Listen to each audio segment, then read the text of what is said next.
Bonjour à tous, amis du tard, bonsoir. Aujourd'hui, je vous emmène à Bruxelles. C'est l'histoire d'un type qui devient échevin à la commune de Molenbeek. Alors au début, on pourrait penser à une blague, une histoire belge. Mais vous verrez qu'au fur et à mesure qu'on avancera, l'histoire se transformera davantage en un véritable scandale. N'hésitez pas à me donner votre avis, mais en attendant, je vous présente l'échevin Calendar. Monsieur le conseiller, chers collègues, je reconnais bien volontaire que j'ai, par la passé, été un membre actif de l'ASBL Molenbeek Brussels Cycling Team.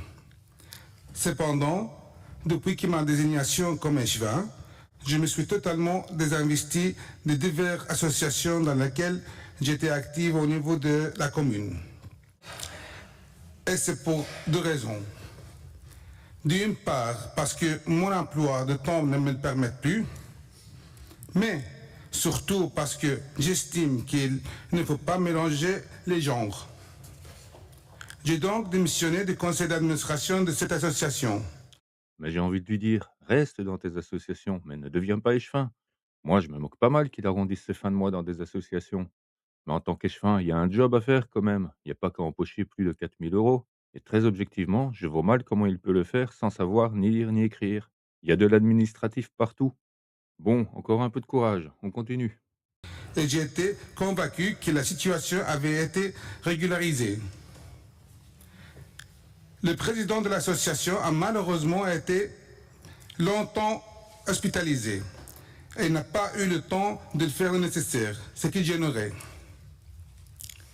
Dans le fait, je ne participe absolument plus à la gestion de cette association. Oui, c'est affolant. Mais rassurez-vous, on va arrêter là le malaise. Je me suis sacrifié pour vous faire un résumé. En gros, il s'excuse d'avoir favorisé des associations dans lesquelles il était, et est encore à ce moment-là, membre actif. Bref, il y a comme un petit problème de conflit d'intérêts. Je vous prie de bien vouloir m'excuser cette négligence. Mais voilà, il s'est excusé, et avec le sourire, alors tout va bien. D'ailleurs, je vais vous dire, ces magouilles à la gauchiste, c'est pas nouveau, et on s'y est habitué en Belgique. Ça ne choque plus personne.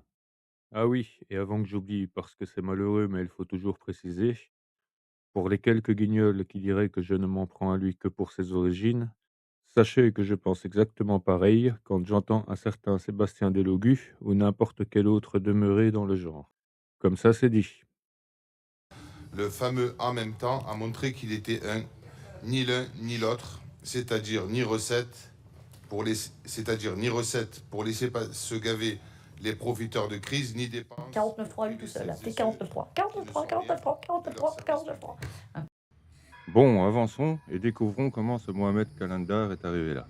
Jusqu'en 2024, il était chauffeur de tram à Bruxelles, un métier évidemment respectable.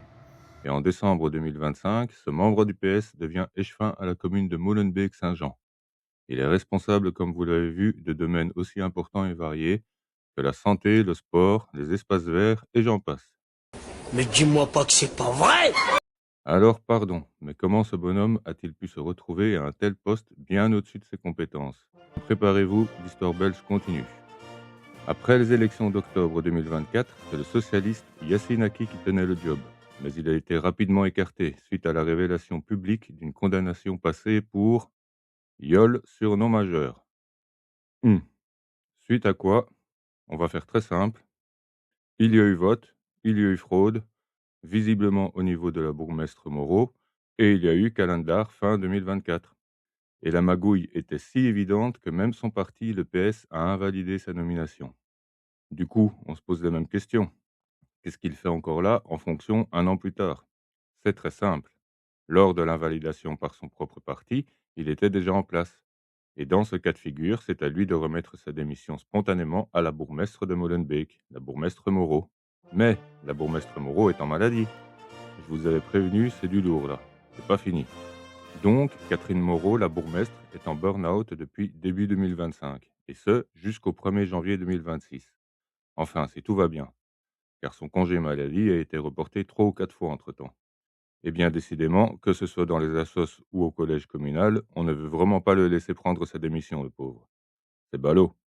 Écoutez, on verra bien ce que dira janvier 2026, Déjà si la bourgmestre revient, et ensuite s'il accepte de démissionner de sa propre initiative. Et sinon, j'ose espérer que son parti l'y poussera. Mais en même temps, c'est Molenbeek-Saint-Jean. Alors sincèrement, plus rien ne peut m'étonner.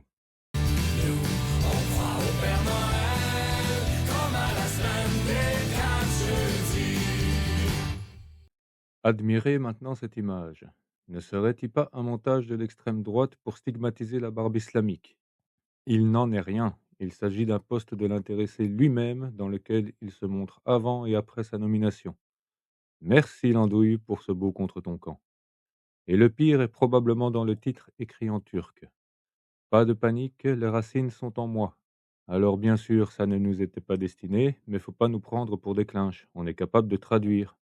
Et je pense que le message est très clair et qu'il y a au contraire tout lieu de s'inquiéter. En 2020, ce ressortissant irakien célébrait sur Instagram l'anniversaire de la création des milices irakiennes, Hasht al-Shaabi. Désolé pour mon accent, je vous le dis en français, les forces de mobilisation populaire. C'est l'équivalent chiite de l'État islamiste. Et selon Amnesty International, cette organisation s'est livrée, et je cite, à des nettoyages ethniques, des enlèvements, des actes de torture et des exécutions de civils. Rien que ça.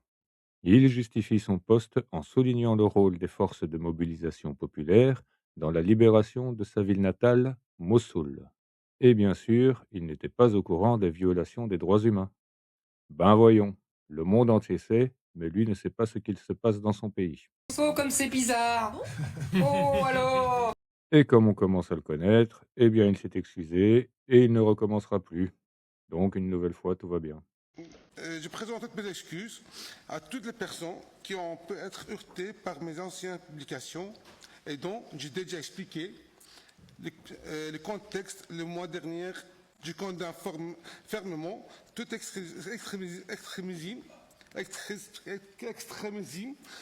toute forme de violence et de haine ici et d'ailleurs. Cette nouvelle polémique confirme malheureusement que certaines personnes cherchant à me présenter sur un jour qui ne correspond en rien à ma personnalité. Sauf qu'une nouvelle révélation voit le jour. Une publication sur Facebook dans laquelle il félicite l'assassinat d'un dessinateur danois brûlé vif pour avoir caricaturé le prophète Mahomet. Il y encourage tout musulman à y propager la nouvelle afin d'obtenir les faveurs d'Allah. Autrement, ils seront touchés d'un grand chagrin. Alors, c'est intéressant cette histoire car ce n'est que de la propagande islamiste. Aucun caricaturiste danois n'a été assassiné. Ce sont des groupuscules islamistes qui ont répandu cette rumeur sur les réseaux sociaux à travers le monde. Le but étant, vous vous en doutez, de motiver certains à faire de même. Calendar fait partie de ces relais. Et enfin, c'est là que le PS, le Parti socialiste, comprend que les excuses ne peuvent plus suffire. Comme on dit chez nous, trop is te veel. Trop is te veel, hè? Of te veel is trop, hè? Mais si vous avez suivi vos écrans, vous savez que je vous réserve une info de dernière minute. Vous vous souvenez quand je vous disais qu'il fallait attendre le retour de la bourgmestre en janvier 2026 pour savoir comment tout ça allait se terminer? Eh bien, le PS vient de décider, avant même le retour de la bourgmestre. Calendar peut rester à son poste le temps d'un demi-mandat. Eh bien, bravo. Donc, ce génie, propagant la paix et l'amour, peut donc rester jusque juin 2028. Son successeur sera Khalil Boufrakesh. J'ai déjà peur de me renseigner sur cette personne. Bon, pour finir, à ceux qui cherchent un laboratoire pour savoir ce que peut donner la gauche au pouvoir, je vous conseille Molenbeek, c'est un très bon observatoire. En effet, c'est un collège communal qui est 100% à gauche et dans la diversité. Pas un seul centriste et personne de droite. Je vous remercie de votre écoute et vous dis à bientôt. Et surtout, n'oubliez pas les encouragements, ça fait plaisir et puis c'est grâce à vous seul que la chaîne peut grandir. Si vous voulez faire partie de cette aventure, vous savez ce qu'il vous reste à faire.